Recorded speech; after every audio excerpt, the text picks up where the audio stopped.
Gente, há cerca de algumas semanas atrás, eu acho que foi semana passada, no começo da semana passada, retrasada, né? Hoje é o primeiro dia de semana. A gente foi surpreendido com um caso muito inusitado que deixou o Brasil inteiro embabascado com a pessoa, né?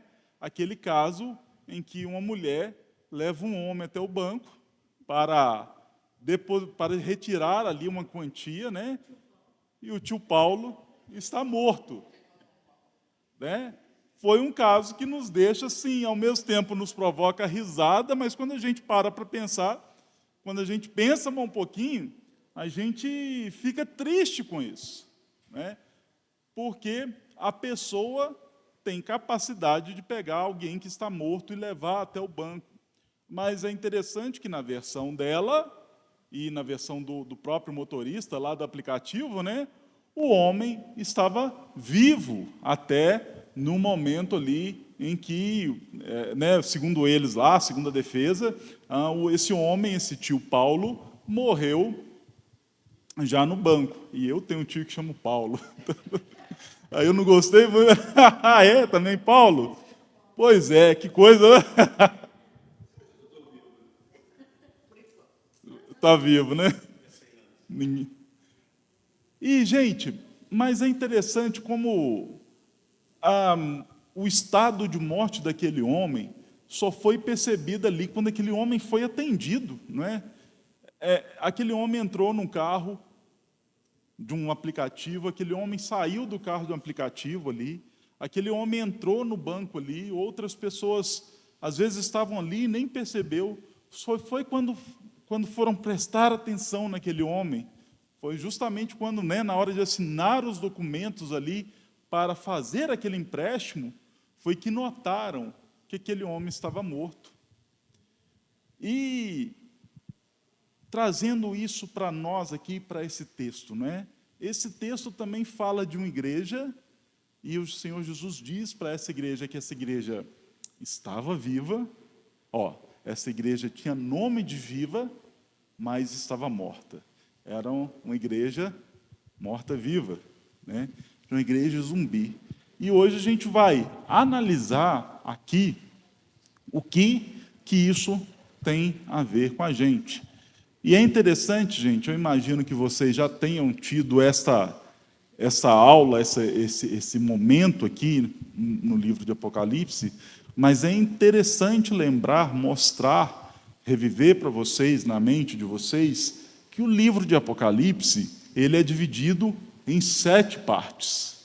E o que o livro de Apocalipse ele nos conta? Ele nos conta a história da igreja, desde a ascensão do Senhor Jesus até o retorno do Senhor Jesus. E ele conta isso de 7 vezes, as histórias são repetidas 7 vezes, né?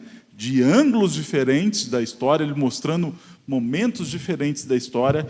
E o primeiro momento está justamente aqui, a primeira vez que a história da igreja é contada, ela é contada nestes 3 capítulos. Nos 3 primeiros capítulos, nós temos, então, a história da igreja desde a ascensão de Cristo Jesus, quando Jesus, né, conversou com os discípulos lá, isso é retratado no livro de Atos, quando ele assunta aos céus, e então, e até a volta do Senhor Jesus Cristo, nós temos isso resumido, essa história da igreja resumida nestes 3 capítulos. E como o autor, João, ele vai contar a história da igreja, ele mostrando aqui a essas 7 igrejas o que ela deve fazer. Perceba que nessas histórias da igreja sempre tem um elemento redentivo e um elemento de punição, não é? E ao longo do livro de Apocalipse a gente vai perceber isso, que sempre haverá a redenção para o povo de Deus, para o povo fiel, e ali a punição para aqueles que não são do povo de Deus. E a gente vai perceber, vocês também já devem ter percebido, afinal já estão aqui, hoje nós vamos trabalhar a 5ª igreja, né? 1, 2, 3, 4, 5, isso, a quinta igreja, vocês já devem ter percebido que Jesus, quando se dirige à igreja específica, ele usa elementos de história da cidade. E isso é uma coisa muito interessante, né? Porque se Deus escrevesse, se Jesus escrevesse hoje uma carta para a igreja presbiteriana Nova Vida, Vida Nova, é porque eu estou lendo ali, ó, e tá no espelho. Né? Se Jesus fosse escrever uma carta para essa igreja, ele usaria elementos dessa história, né? 31 anos de história, usaria elementos da história do bairro e até mesmo da cidade. Talvez ele falaria das montanhas do Rola Moça, que dá para ver daqui, não é? Ele usaria esses elementos para mostrar que não só ele conhece a igreja, mas conhece todo o contexto onde a igreja está inserida. Isso é maravilhoso. Isso é maravilhoso. Jesus nos conhece até nos nossos detalhes. Tanto nós pessoalmente, quanto nós, igreja do Senhor, quanto essa igreja local. O Senhor Jesus conhece essa igreja, o Senhor conhece a quarta igreja presbiteriana de Belo Horizonte, o Senhor conhece a igreja presbiteriana Alvorada, muito mais do que eu estou lá na igreja presbiteriana Alvorada especificamente, eu estou lá desde outubro, e estou tirando as coisas ali do passado para tentar resolver aqui os problemas, mas o Senhor Jesus já conhece, e conhece muito melhor do que eu. E isso é maravilhoso e confortador. Então, a gente vai explorar um pouquinho, neste primeiro momento, a história de Sardes. Essa aí, gente, é uma foto, né, do que sobrou de Sardes. Das cidades retratadas em Apocalipse, algumas até existem até hoje, sobretudo a cidade de Izmir, né, que é a segunda, aí, que na nossa Bíblia a gente chama de Esmirna, mas as outras cidades, elas praticamente acabaram, e existe ali em volta dessas ruínas alguma cidade ali, algum povoado, mas quase todas elas acabaram. Isso aí é uma foto, então, daquilo que sobrou de Sardes. E a história de Sardes é uma história de muito orgulho, de muita arrogância.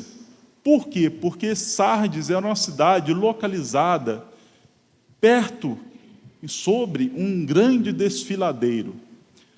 E 3 lados da cidade eram, então, envoltos, né? Ela ficava no alto do desfiladeiro, então, né, tinha grandes barrancos ali em volta daquela cidade, e aquela cidade só era murada, então, de um lado. Dos 4 lados da cidade, ela só era murada de um lado, onde entrava tudo e saía tudo daquela cidade, porque eles não tinham necessidade de murar ao redor por causa do grande desfiladeiro da cidade. E aí eles fizeram, nessa entrada principal, uma mega muralha, e a cidade, ela era tão confiante nas suas defesas, que os soldados se davam o luxo de dormir à noite. Não havia sentinela na cidade, porque eles até ficavam lá, né, perto da muralha ali e tudo, mas eles se davam o luxo de dormir. E isso aconteceu com a cidade, inclusive quando a cidade foi cercada por um grande império. A cidade foi cercada por um grande império 2 vezes. O império grego cercou a cidade, e o outro, o império persa, né, cercou a cidade.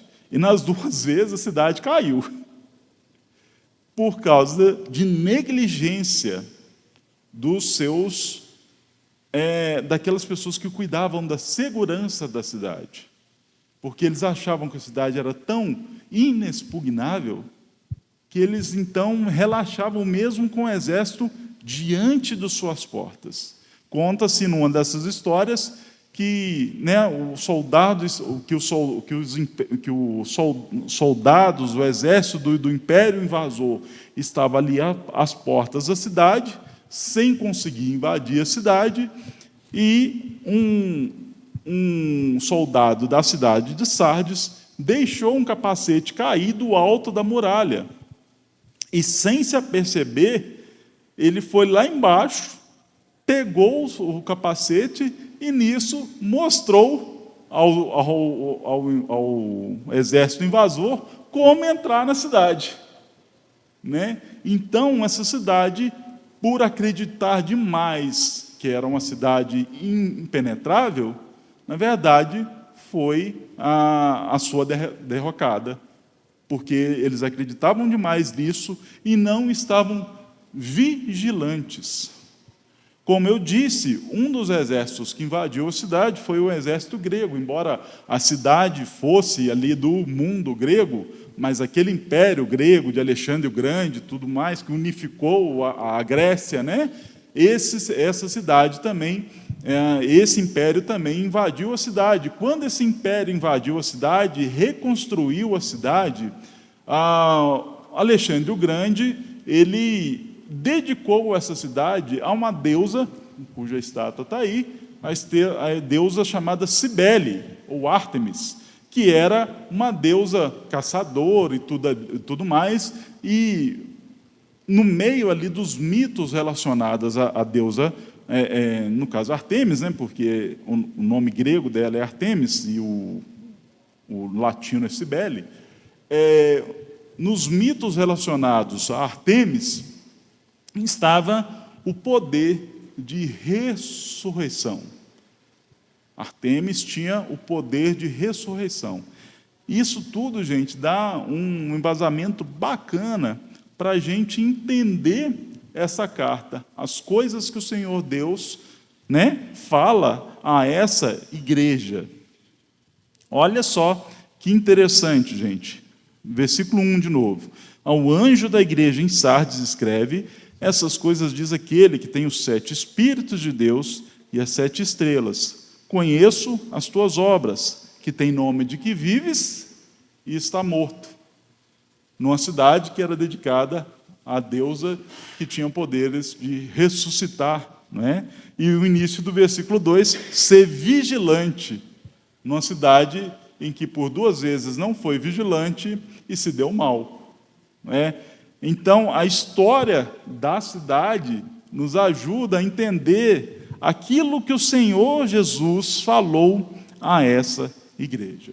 E é fácil notar aí, né, que as cartas são divididas, a gente pode até dividir ela em subtópicos, mas os grandes tópicos da igreja, da carta, são: há uma advertência e há uma palavra de consolo, uma promessa. Né? Então, a gente vai trabalhar primeiro com essa advertência. Não é? Olha só, gente, o que a gente pode ver da advertência? A advertência vai até o versículo 4, e a promessa vai o versículo 5 e o versículo 6. O que nós podemos aprender da advertência, né, e depois da promessa, e trazer essa aplicação para a nossa vida? Em primeiro lugar, olha só como Jesus é descrito. Pergunta para vocês, como Jesus é descrito aí? Como ele aparece? Quem é que escreve? Né? Ao anjo da igreja em Sardes escreve. Quem é? Como ele se apronta? Não é? Quem é ele?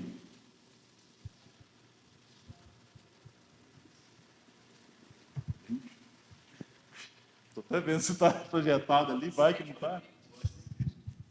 O anjo da igreja, mas quem ele é? Ele tá com áudio aí, né? Tá gravando, então tem que falar no microfone. Ele é aquele que tem os e as 7 estrelas, né? Como vocês já devem ter explorado isso, todas as vezes que Jesus ele se apresenta a alguma igreja, ele traz algum elemento daquela primeira visão de João, lá no capítulo 1. Né? E, então, esse elemento, essa questão dos 7 Espíritos, aparece lá no versículo 4 do capítulo 1 de Apocalipse. Alguém lê para mim, versículo 4 do capítulo 1, por favor.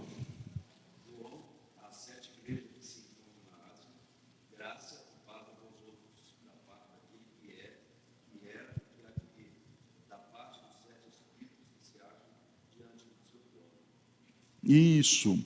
Então, veja, né? Aquela questão dos 7 espíritos que Jesus se apresenta a Sardes é aqui em Apocalipse 1:4. Agora, alguém lê lá o versículo 20 de Apocalipse 1 também.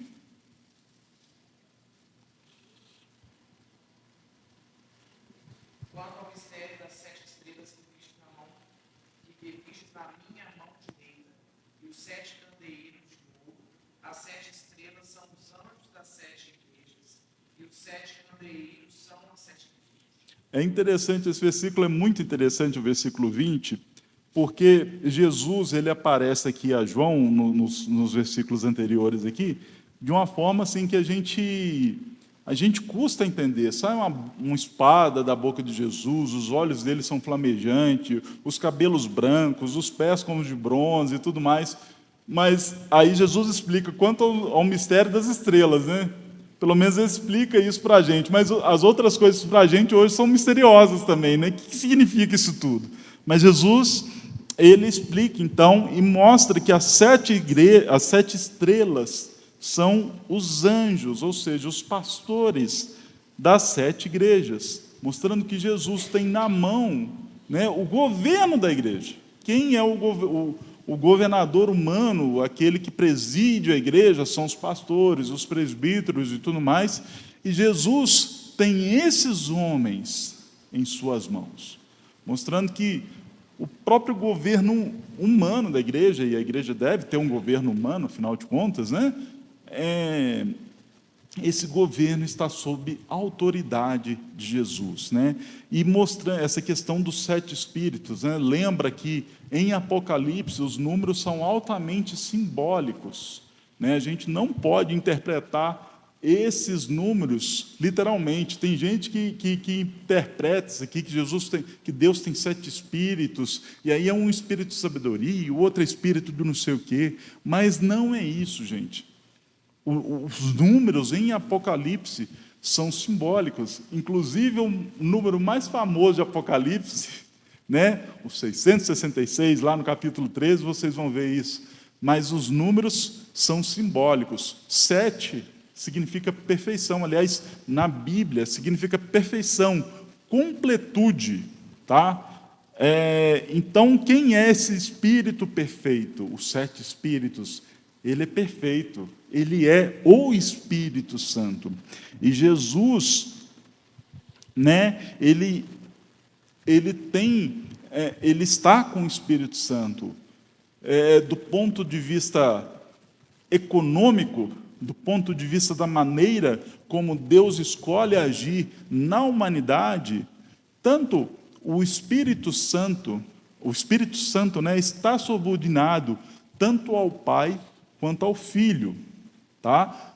Do ponto de vista de como o Senhor, como o nosso Deus trino age na humanidade.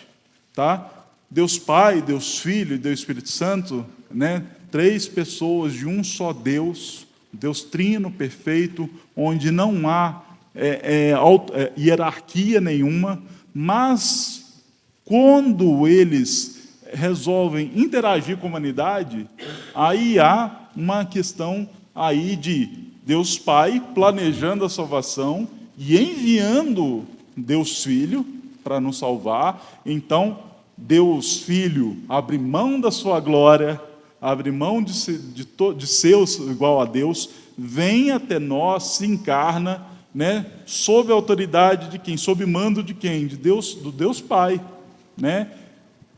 Tanto é que Jesus fala nos evangelhos que ele veio fazer a vontade do Pai, não é? Ele não ele não tem uma hierarquia, um grau hierárquico menor que Deus Pai, mas para agir entre a humanidade, Deus Filho se submeteu a Deus Pai. E quando Deus Filho volta para junto de Deus Pai, eles, Deus Pai e Deus Filho, manda o outro Consolador, que é o Espírito Santo. Então, é por isso que Deus Filho, que é Jesus, quem está escrevendo aqui, né, ele se apresenta como aquele que tem os 7 Espíritos de Deus. E é interessante, gente, que o que faz reavivar, né? Na linguagem bíblica, quando a gente olha para a palavra de Deus, a gente percebe que morte é separação. Quando o homem, Adão, cai, ele morre espiritualmente, ou seja, ele se separa da presença de Deus. É isso que acontece lá, ele se separa da bondade, da presença de Deus, da misericórdia de Deus e tudo mais. Essa comunhão que Deus tinha com o homem, lembra lá que o homem passeava, ou que Deus passeava no jardim do Éden na viração do dia, isso é rompido. Então há essa morte espiritual. Do ponto de vista até mesmo humano, na Bíblia, morte significa separação. O que acontece na nossa morte, gente? Há uma separação entre o nosso espírito e a nossa carne. E é interessante que o espírito, né, o nosso crente, ele vai para Deus, ele está com o Senhor, mas o espírito dos incrédulos, eles vão para o inferno. Mas há uma separação. O que acontece no último dia? Haverá a ressurreição de todo mundo, ou seja, todo mundo será reintegrado, todos os espíritos serão reintegrados à carne, e ali haverá um julgamento. Então, olha só que interessante, o que faz uma igreja ser viva? O Espírito. O Espírito que faz, o Espírito, qual Espírito? O Espírito Santo. Né? Então, para uma igreja ser viva, ela tem o Espírito Santo, ela tem que ter o Espírito Santo. E Jesus se apresenta como aquele que tem os 7 Espíritos. Né? O Espírito Santo. Então, para uma igreja que tem nome de que está viva, mas está morta. Tá bom? Então, olha só que interessante, né? Jesus, ele se apresenta como aquele que tem os 7 Espíritos de Deus e as 7 estrelas. Então, ele tem o poder do Espírito Santo para renovar uma igreja ou reavivar uma igreja, e tem também o poder do controle, até mesmo humano, né, sobre esta igreja. É interessante isso, porque esse momento, como a gente está trabalhando, é um momento de advertência. Mas mesmo quando a advertência vem, ele vem com um sopro de esperança. Porque quando Jesus se apresenta assim, antes mesmo da advertência, Jesus já está se apresentando como a solução para o problema daquela igreja. E aí, qual que é o problema destacado? No versículo 2, alguém lê para mim, por favor, o versículo 2.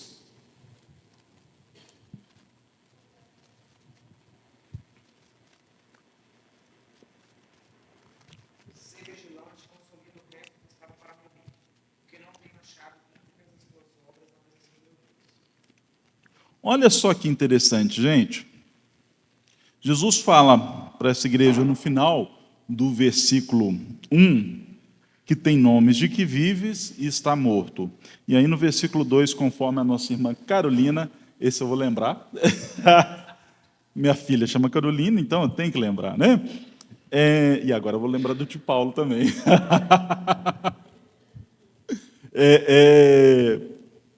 Mas veja só, Jesus, ele diz a essa igreja no versículo 2, ser vigilante, e consolida o resto que estava para morrer, porque não tenho achadas íntegras as tuas obras na presença do meu Deus. Daqui a gente pode tirar algumas coisas. Essa igreja de Sardes era uma igreja que fazia coisas.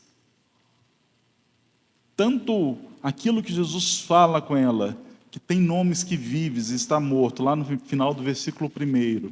E aqui no final do versículo 2 também, né? Porque tem achado as tuas obras, não, porque não tenho achado íntegra as tuas obras. Essa igreja fazia coisa, gente. Essa igreja, ela tinha uma aparência de viva.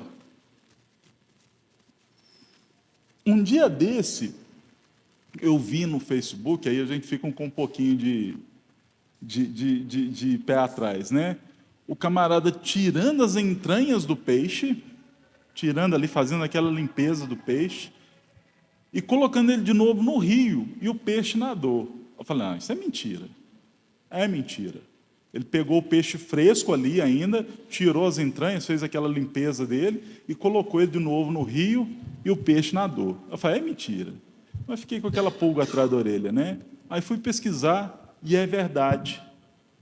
Acontece aquilo porque dentro ali dos músculos do peixe ainda há alguma reserva de energia. Sabe quando a gente corta rabo de lagartixa? Não, que eu nunca tinha feito isso, tá? E aí a gente vê o rabinho de lagartixa lá. Por que aquilo acontece? Porque ali, naquele rabo de lagartixa, tem alguma energia ali e parece que está vivo, mas está morto. É mais ou menos a mesma coisa que aconteceu com o peixe. Ainda tinha reservas de energia ali e os músculos fazem seu movimento e o peixe parece que está nadando. É só por um pequeno tempo. Aí depois o peixe apaga, né? Então, fazendo analogia para as igrejas, gente, tem muita igreja aí operosa que faz muita obra, que faz coisas assim que a gente fica até, nossa, que legal. Mas será que ela está viva mesmo? Né? E aí aí realmente eu nunca assisti, né, aquele The Walking Dead. Eu não gosto muito dessas coisas, desse tipo de série, mas como ela fez tanto sucesso, a gente ali fica, né, uma série de zumbis, né? E aí os zumbis ali, eles estão mortos, mas fazem ali uma série de provocações ali para os outros moradores lá. Eu realmente não vi, só sei esse enredo da série, né? Aliás, é a história de quase toda história de zumbi, né? Um Frankenstein também, né? Que é um morto que está fazendo coisas ali, mas está morto, né? E essa era a situação dessa igreja. Essa é a situação de muitas igrejas aí. Parece que está viva. Eu conheço, aliás, a igreja, né, que eu estou lá, que eu estou lutando para revitalizá-la, eu e as outras pessoas que estão lá, ela tem um projeto social maravilhoso. A igreja está localizada numa região mais carente, e lá nós damos, lá tem aula de taekwondo e karatê e boxe gratuito. A gente cede o salão social lá para isso aconteça. É uma igreja movimentada, mas é uma igreja com sérios problemas na área, né? A gente está lutando aí para revitalizar, mas teve problema nas áreas administrativas, enfim, na área espiritual, com certeza, não é? É uma igreja que já teve várias, o pessoal vai gravar ali, é uma igreja que já teve muita coisa, mas hoje está quando dá 30 pessoas no culto à noite, a gente dá glória a Deus, né? Já foi uma igreja grande, já foi uma igreja com mais de 100 membros. Então, olhando de fora, poxa, tem um projeto social na igreja, tem coisas interessantes na igreja, mas será que ela está viva mesmo? E era o que estava acontecendo aqui. Era uma igreja que todo mundo sabia que aqui, todo mundo de fora sabia que ali havia uma igreja. Que, olha, aquele pessoal lá, eles são dessa religião que se diz cristã. E, gente, no contexto aqui, né, Apocalipse foi escrito no contexto de perseguição. E essa igreja é destacada. É óbvio que essa igreja iria sofrer perseguição por ser denominada cristã, né? Óbvio que senão Jesus não escreveria para ela, especificamente para ela. Mas Jesus escreve. Então, era uma igreja notória, mas que havia muitas obras ali, mas como diz a palavra de Deus, no final do versículo 2 aí, as obras delas não eram íntegras. O que significa íntegra? O que é algo íntegro? Pleno, não é? Completo. Em que sentido as obras vocês especulam? Em que sentido vocês acham que as obras dessas igrejas não eram íntegras? Não eram íntegras. Deixa eu ver até aqui que eu não lembro do. Ah, tá. Esse aqui é para o. Em que sentido? Não poderiam ser corretas. O que mais? Faz parte, não poderia ser correta. O que mais? Oi? O intuito certo, exatamente. E qual é o intuito certo? Pregação do Evangelho. Mas mesmo assim, eu prego o Evangelho para quê? Para salvação. E eu quero que as pessoas sejam salvas para quê? Para a glória de Deus. Não é? As obras da igreja, seja construir um templo, tomara que construa, ela não deve ter o fim só de, não vou acomodar melhor meus membros, mas ela deve ter o fim de glorificar a Deus. Qualquer obra, porque beleza, eu posso construir um templo, posso construir um mega templo aqui para acomodar todo mundo bem, para ter o espaço adequado para fazer as reuniões da igreja, mas fazer com que a igreja se torne um clube social. Fazer com que a igreja se torne um braço de atividades com fins sociais, né? Olha, vamos arrecadar cesta básica para os carentes. É bacana demais, e eu acho que a igreja deve fazer isso, né? Os meus 2 filhos, a minha mulher não está aqui, se a minha mulher estivesse aqui, vocês iam perceber, mas os meus filhos são adotados. E eu falo, eles não têm problema nenhum com isso, eu falo com isso. E eu também dou muitas aulas sobre adoção, porque quando eu fui adotar, eu esbarrei num problema que eu pensei que não ia ser tão grande assim dentro da igreja, que foi justamente o preconceito. E aí, até o tema da minha monografia é a doutrina da adoção, porque nós somos filhos adotivos de Deus. Mas quando eu fui adotar, eu procurei uma grande igreja em Belo Horizonte, que eu falei assim, lá nessa igreja deve ter algum ministério com relação a isso. E tinha. E é bacana demais, eles me ajudaram, sou amigo da pessoa até hoje, e ajudei bastante esse ministério de outra denominação, ajudei, porque eles me ajudaram também e tudo mais, mas é bacana que a igreja tenha um aporte para essa questão de adoção.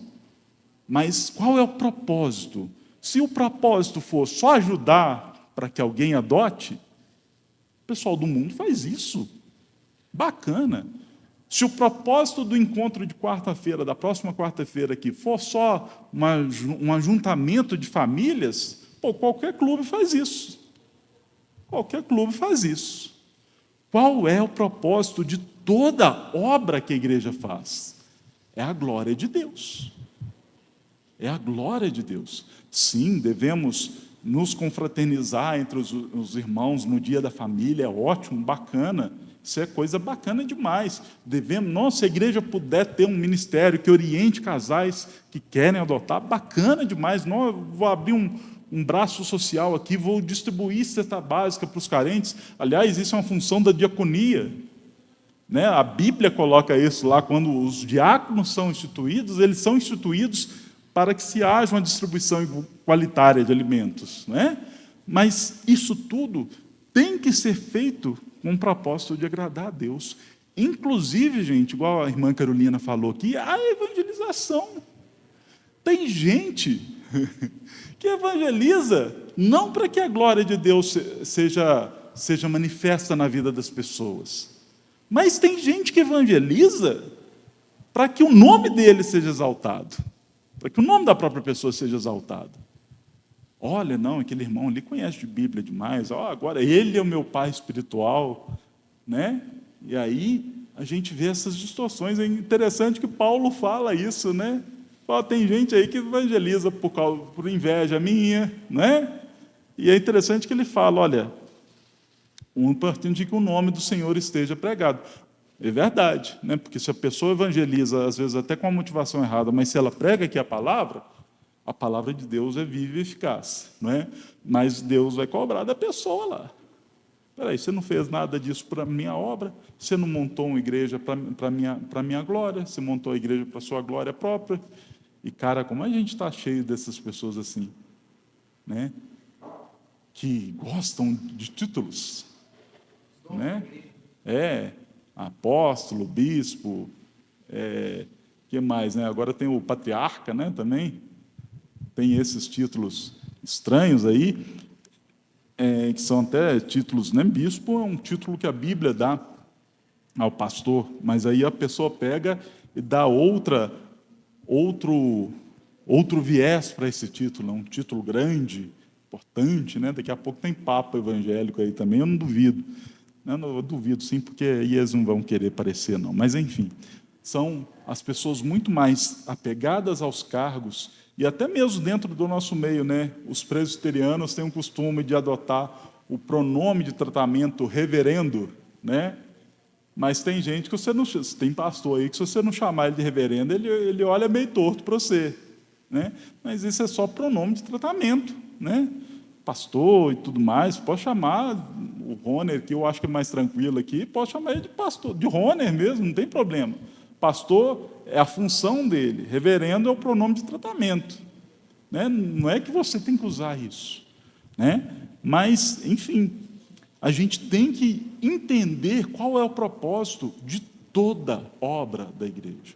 E toda obra da igreja é glorificar a Deus. Qualquer coisa que não glorifica a Deus não é uma obra integral. Não é uma obra integral. Veja lá no versículo 2 ainda, que Jesus fala para essa igreja, porque não tenho achado íntegras as tuas obras na presença de meu Deus. Essas obras não estão em outra palavra, a gente tem essa coisa, isso aí não está subindo com um aroma suave, não. Isso aí não está, isso aí não é fogo, é fogo estranho. Lembra lá de Nadab e Abiú? Lembra da história de Nadab e Abiú? Nadab e Abiú foram ali os filhos, né, de Arão, sacerdotes também. Em determinado dia, eles estavam encarregados de acender o fogo ali perante a presença do Senhor. E aí eles pegaram, a Bíblia não relata exatamente qual era o fogo, mas pegaram um fogo que não fizeram da maneira que Deus prescrevia. E aí eles foram consumidos pelas chamas ali, não é? E isso se aplica aqui, de certa forma, porque embora, né, aquele episódio com Nadab e Abiú foi um episódio para nos mostrar a seriedade de como oferecer o nosso serviço a Deus, né, nós temos que oferecer o nosso serviço a Deus também da maneira que Ele quer. E aqui é outro aspecto, né? As obras não são íntegras porque nós não oferecemos com a motivação correta e, às vezes, não da maneira que Ele quer. Algumas coisas Ele prescreve na Bíblia. Ele prescreve algumas coisas. Se a gente fizer isso de maneira errada, a gente não vai agradar a Deus. E isso, gente, essas questões... Toda obra que não é íntegra é pecado. Toda obra que não é íntegra é pecado. Porque, por exemplo, a gente trabalhou aqui agora sobre a questão da glória de Deus. Se eu não estou fazendo as coisas para a glória de Deus, eu estou roubando a glória de Deus. É pecado. E o pecado traz sobre nós morte.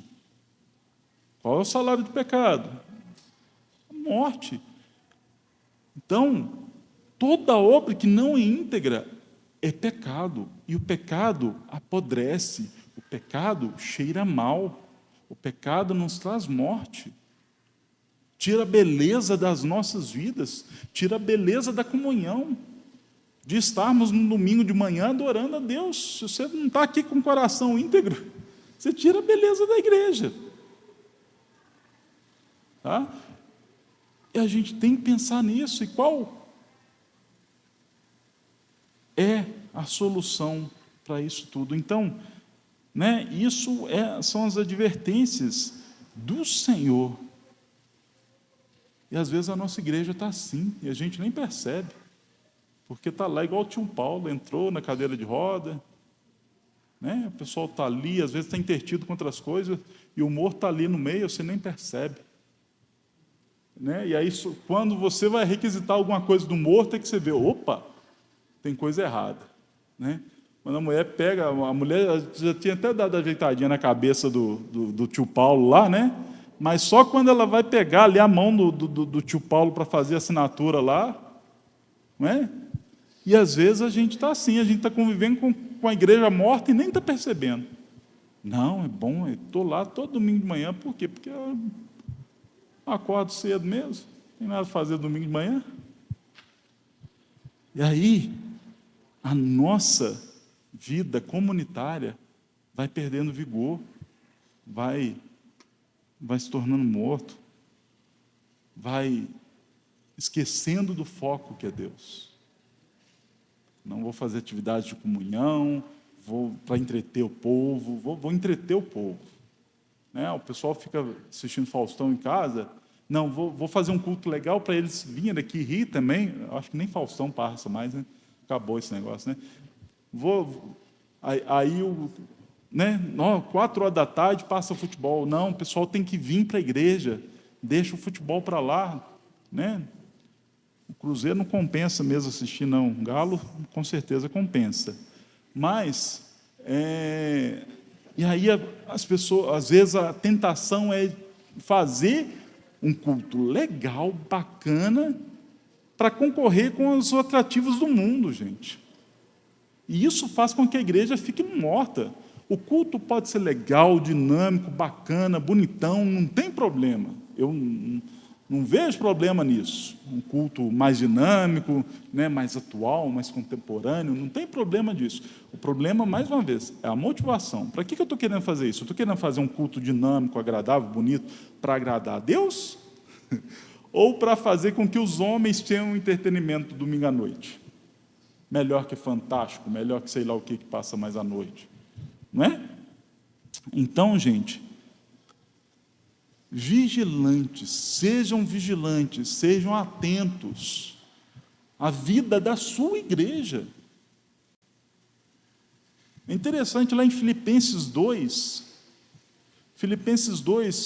ele tem um versículo 4, a NVI, a Nova Versão Internacional, traduz assim: não cuide só da vida dos outros, da sua vida, cuide da vida dos outros também.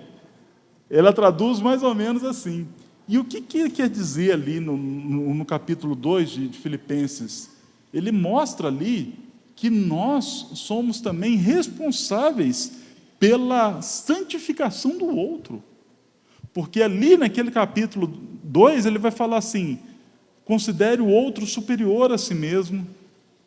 Né? Siga o exemplo de Jesus, e aí ele dá aquela lista do exemplo de Jesus. É ali no Filipenses 2 que ele vai falar sobre a questão de Jesus descendo, abrir mão de sua glória e tudo mais. Para que ele fez isso? Para nos salvar. Então, assim você também, cuide de um do outro. Cuide da vida da igreja, para que a vida da igreja não se transforme, não desapareça. Para que a vida... Oi? Sim, mas não cuidar da vida do outro de maneira fofoqueira, né, gente?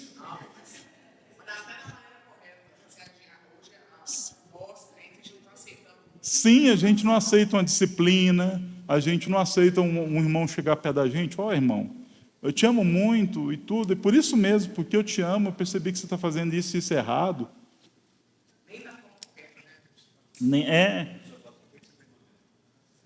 Então, gente, mas a igreja, sabe, com certeza você já ouviu aquela frase: a igreja sou eu. É bonita essa frase, né? Pena que é errada, né? A igreja não é eu, porque a igreja nunca é indivíduo. A igreja é sempre coletivo. E a gente foi colocado num corpo, gente, para um se ajudar o outro. E a gente tem que ser vigilante. Vigilante da nossa própria vida e vigilante da vida da igreja. Ser vigilante consolida o resto que estava para morrer. O que Jesus está falando aqui? Vocês fazem o seguinte, gente. 10h15 já. Espera aí só um pouquinho. Eu termino 10h30, tá?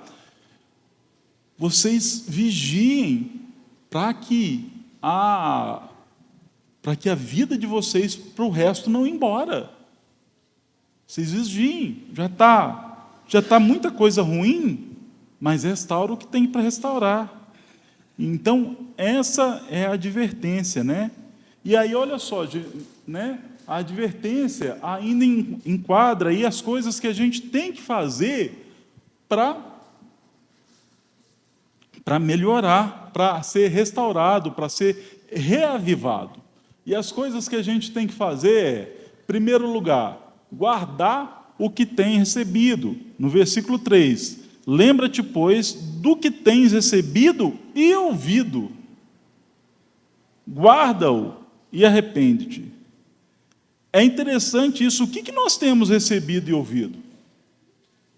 A palavra, né? A palavra de Deus, desde aquele tempo, ela é interessante, né, essa palavra ouvir. De fato, nós estamos aqui para quê? Para ouvir a palavra de Deus. É através da palavra de Deus que o Espírito Santo age em nossas vidas. O Espírito Santo inspirou a palavra de Deus.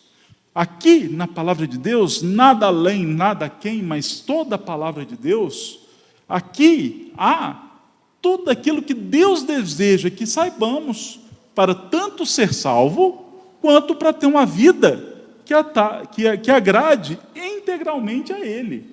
Seja na nossa vida individual, seja na nossa vida coletiva, na igreja, seja na nossa comunidade. Então, a palavra de Deus, tudo aquilo que a gente recebe, que temos ouvido, seja de púlpito, na escola dominical, seja diariamente na sua devocional, você tem que fazer, tá, crente, devocional diariamente, tem que fazer, tem que ler a Bíblia diariamente. Quem não gosta de conversar com o Pai diariamente? Né? Nosso Pai, a gente tem que conversar com Ele. E a palavra de Deus enche nos corações. Tem muita gente mesmo, que lê a palavra de Deus de cabo a rabo e nunca se converte. Mas nós temos a vantagem, que é justamente o Espírito Santo. Quem está falando isso com a gente é aquele que tem os 7 Espíritos. E nós, crentes, temos o Espírito de Deus habitando em nossas vidas. O Espírito Santo nos ilumina, nos dá sabedoria para entender. Então, nós temos essa responsabilidade de nos lembrar daquilo que temos recebido e ouvido e guardar essas coisas. Em segundo lugar, ali, a palavra nos diz, ainda no versículo 3, para nos arrependermos. Isso faz parte do guardar o que tem recebido, porque quando a gente guarda a palavra de Deus, nós praticamos a palavra de Deus. E praticar a palavra de Deus está incluso a questão do se arrepender dos seus pecados. Arrependimento é uma questão chave para qualquer igreja que quer se reavivar. Porque arrepender é falar assim, essas obras que eu fiz não são íntegras, Senhor. Me desculpe, eu quero ter o meu coração voltado para o Senhor integralmente. Eu quero que a Tua glória resplandeça na minha vida. Senhor, até hoje eu ajudei muitos pobres, muito necessitados, mas nada disso foi com o intuito de agradar ao Senhor, que agora seja. Senhor, eu já dei escola dominical há muito tempo, mas até agora não foi para agradar ao Senhor, não foi para que a Tua glória seja exaltada, que seja. Senhor, eu já cantei, já toquei aqui na frente há muito tempo, mas nada disso foi para agradar ao Senhor, para glorificar o Seu nome, que agora seja. É isso. Senhor, até hoje eu trabalhei a manhã inteira naquele emprego desgramado, chato. Todo dia com o coração triste, mas, Senhor, me arrependo. Quero trabalhar lá, no emprego que o Senhor tem me dado, com o coração bom. E eu tenho lutado especificamente com isso, que eu estou doido para sair do emprego e ser pastor, mas eu não consigo. Né? Só trabalhar integralmente no ministério pastoral, mas é difícil. Né? E aí o trabalho vai enchendo a paciência da gente, a gente vai ficando chateado, e toda hora, Senhor, perdoa, o Senhor me deu esse emprego. Enfim, isso é arrependimento. E uma coisa que a palavra de Deus nos mostra aqui também no versículo 4, tens contudo em Sardes umas poucas pessoas que não contaminaram suas vestiduras e andarão de branco junto comigo, pois são dignas. O que o Senhor está falando aqui, nesse versículo? Esse negócio de não se contaminar as suas vestiduras, né? Ele está falando aqui de santidade. As vestiduras brancas, né? Elas são sinais de santidade, são sinais também, de, como a gente vai ver mais aqui na frente, de triunfo, tá bom? Mas aqui especificamente o Senhor está falando de santidade. Não contaminaram as suas vestiduras e andarão de branco junto comigo. Então o Senhor está nos mandando não somente guardar o que tem recebido, se arrepender, mas também manter-se em santidade. E, na verdade, quando a gente olha essa questão de santidade na Bíblia, a questão da santidade é uma caminhada. O propósito é, hoje eu estar mais santo do que ontem, e amanhã estar mais santo do que hoje. Este é o propósito na Bíblia. É andar, né? É caminhar. Né? Pode ser que às vezes a gente tropeça nessa caminhada, mas o propósito é sempre progredir. O propósito é ser santo. E quem foi o homem mais santo que pisou nessa terra? Jesus. Né? Ele foi aquele que não pecou. E quando a gente olha para a Bíblia nos manda ser igual a Jesus. Nos manda perseguir a Jesus, a perfeita varonilidade. Então, o propósito de ser santo é cada vez ser mais parecido com Jesus. E lembre-se, né, aqui também nós estamos falando num coletivo, para a igreja ser mais santa. E aí, apontando para Jesus, novamente, Jesus é o cabeça da igreja. E nós somos o corpo. A cabeça é santa, o corpo tem que ser santo. Né? Santidade, gente, significa separação. Separação de tudo que é ruim, separação dos pecados, separação de tudo que contamina as nossas vidas. Tá? Isso é santidade. Então, meus irmãos, separem-se. Separem-se para Deus. Separem-se das coisas que não agradam o Senhor e permaneçam naquilo que agrada o Senhor. Então, esta é a sessão de advertência. E a sessão, então, da promessa. É interessante que o Senhor nos promete também santidade. Né? Santidade é algo que Ele nos promete. Olha só o versículo 5. O vencedor será assim, vestido de vestiduras brancas, e de modo nenhum apagarei o seu nome no livro da vida. Pelo contrário, confessarei o seu nome diante do meu Pai e diante dos anjos. Então, essa questão das vestiduras brancas, de andar com o Senhor Jesus, Ele nos promete um momento em que seremos plenamente santos. Quando acontecer isso? Depois que o Senhor Jesus voltar e nos resgatar e nos levar. Aí nós seremos plenamente santos e andaremos com Ele, né? E aí nós então seremos dignos, não por causa de nós, mas por causa da obra de Deus em nós. Né? Então, Ele nos promete santidade, Ele nos promete também, né, o vencedor, quem cumprir a sua carreira, está com Ele eternamente. Eu acho que na nossa vida diária, na nossa vida cotidiana, a gente perde o significado de estar com Jesus eternamente.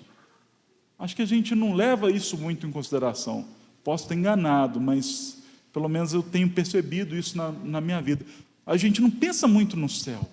A gente não pensa na alegria que é estar diante de Jesus eternamente.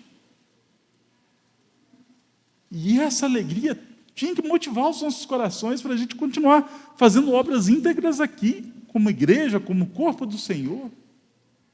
Não, Senhor, eu quero fazer algo íntegro aqui, eu quero glorificar o Teu nome. Um dia eu estarei com o Senhor eternamente, mas enquanto esse dia não chegar, eu quero que a Tua glória seja exaltada aqui.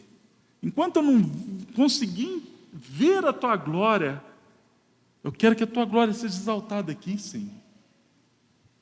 Quero trazer um pouquinho do céu para cá, mostrando a Tua glória, fazendo tudo para que a Tua glória seja exaltada diante dos homens. Isso é uma promessa sem par, estar com Jesus eternamente. Outra promessa nossa, né? A vitória, gente.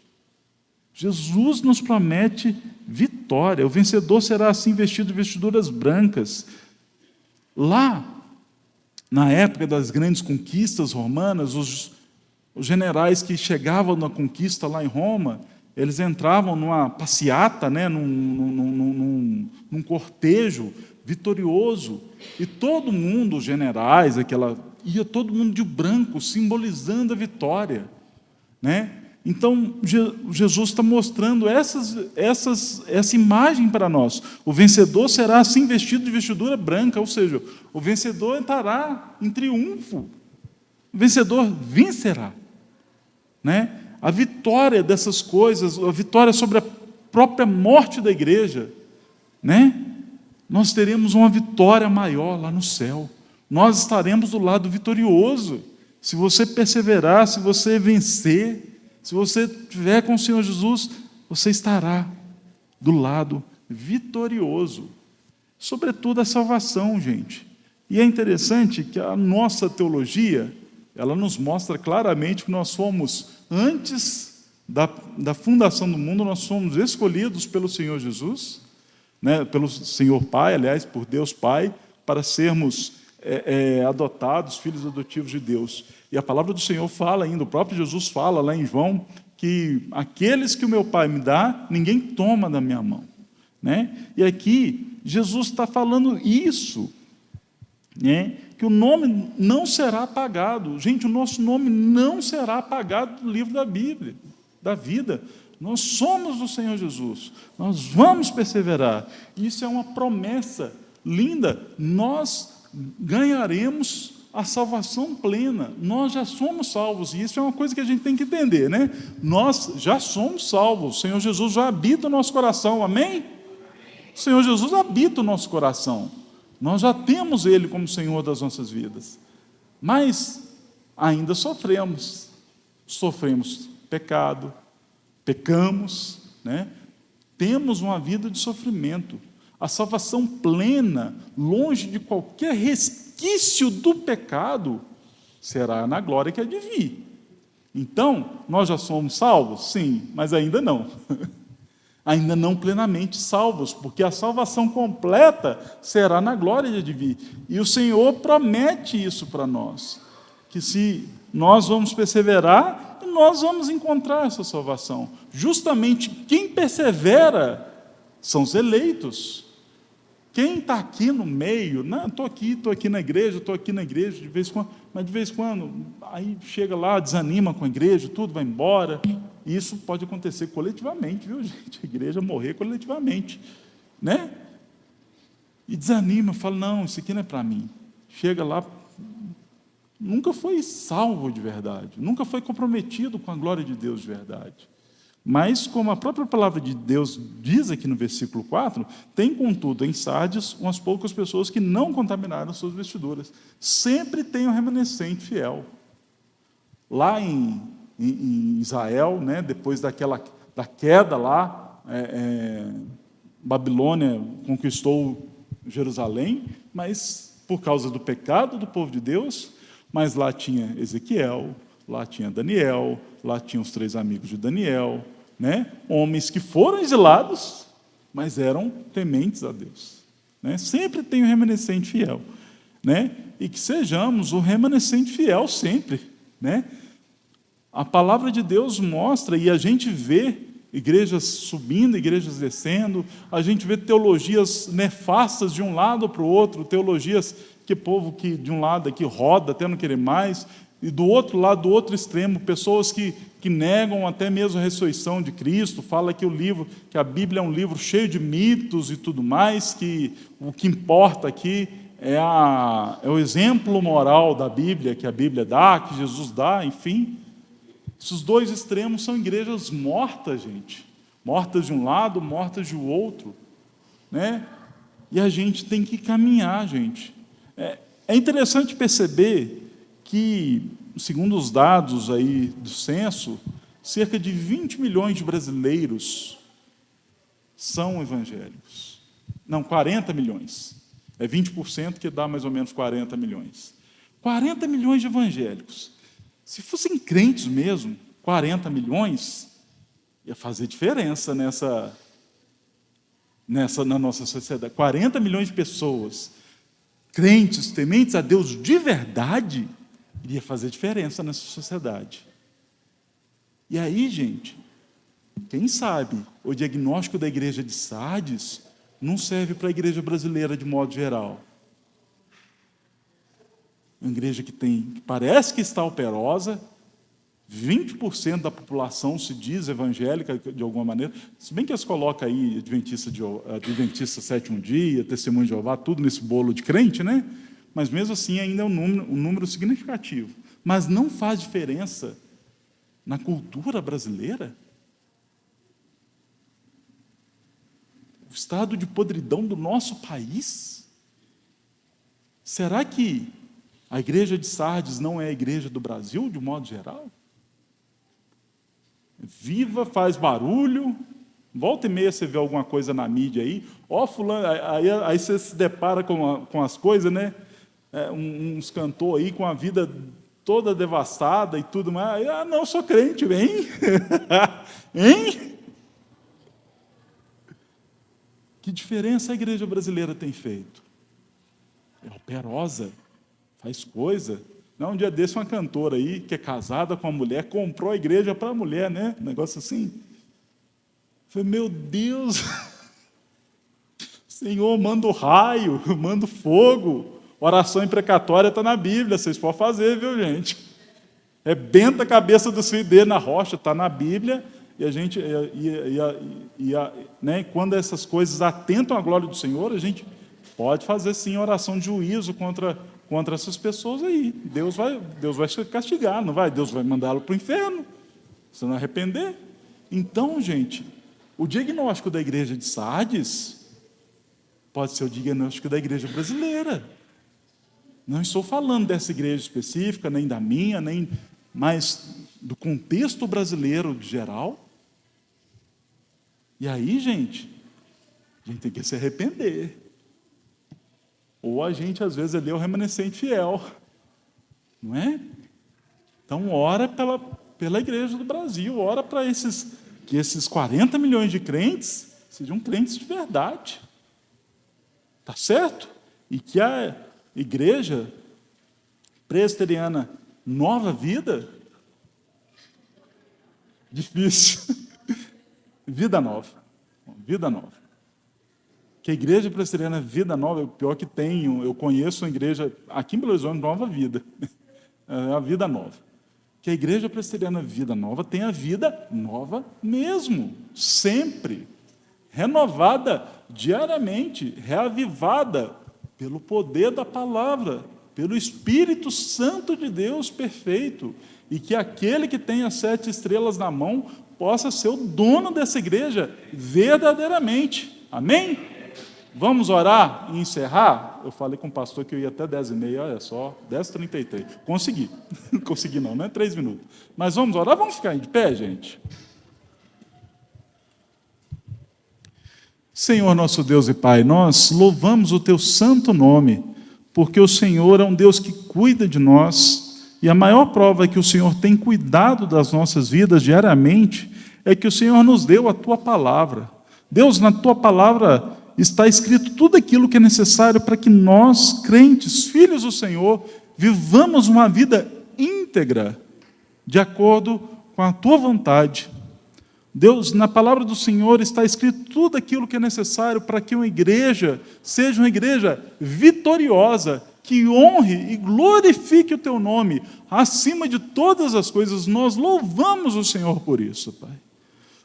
Ó Deus, nós louvamos ao Senhor especialmente pelo livro de Apocalipse, que é um livro que nos dá esperança, é um livro que nos mostra o futuro da igreja, e o futuro da igreja é glorioso, é um futuro vencedor, é um futuro, ó Deus, constantemente, plenamente na presença do Senhor. Ó Deus, nós vimos hoje aqui na escola dominical a igreja de Sardes, ó Deus, uma igreja morta-viva, uma igreja que tinha várias obras, mas não eram obras íntegras. Era uma igreja operosa, mas não era uma igreja que fazia as coisas pensando na glória do Senhor. E por isso, ó Deus, uma igreja pecaminosa, uma igreja que pensava às vezes mais no status social do que na glória do Senhor. E rogamos ao Senhor para que as nossas igrejas não sejam assim. Que as nossas igrejas sejam igrejas vivas, que façam obras que glorifiquem o Teu nome, que façam obras íntegras diante do Senhor. Ó Deus, que o Senhor tenha misericórdia de nós, que o Senhor tenha misericórdia do movimento evangélico brasileiro, ó Deus. Que possa ser um movimento, Deus, de pessoas genuinamente entregues ao Senhor, pessoas comprometidas com o Senhor. Não importa, Deus, a denominação. Deus, nós sabemos que há povo do Senhor nas igrejas batistas, na Assembleia de Deus, nas metodistas, luteranas, qualquer outra igreja aí, tem povo do Senhor, ó Deus, igrejas sérias, ó Deus, igrejas comprometidas com a Tua palavra, que esses homens, ó Deus, sejam de fato, ó Deus, então, homens e mulheres, crianças, adultos e velhos, comprometidos, ó Deus, com a Tua palavra, que tenham obras íntegras, ó Deus, que o Senhor tire da presença, Deus, de nós, essas igrejas aí, ó Deus, que aceitam coisas que a Tua palavra não aceita, que a Tua palavra fala que é confusão. Tem igreja aí aceitando esse tipo de coisa, ó Pai. Que o Senhor tire, ó Deus, que essas igrejas sejam reavivadas pelo poder da Tua palavra, Deus. E que a nossa igreja, Deus, seja revivada diariamente pela Tua palavra. É isso que oramos e rogamos ao Senhor. Nos dê um bom restante, ó Deus, de domingo. Fale aos nossos corações também à noite, ó Deus, através da Tua palavra. É isso que rogamos, em nome de Jesus. Amém.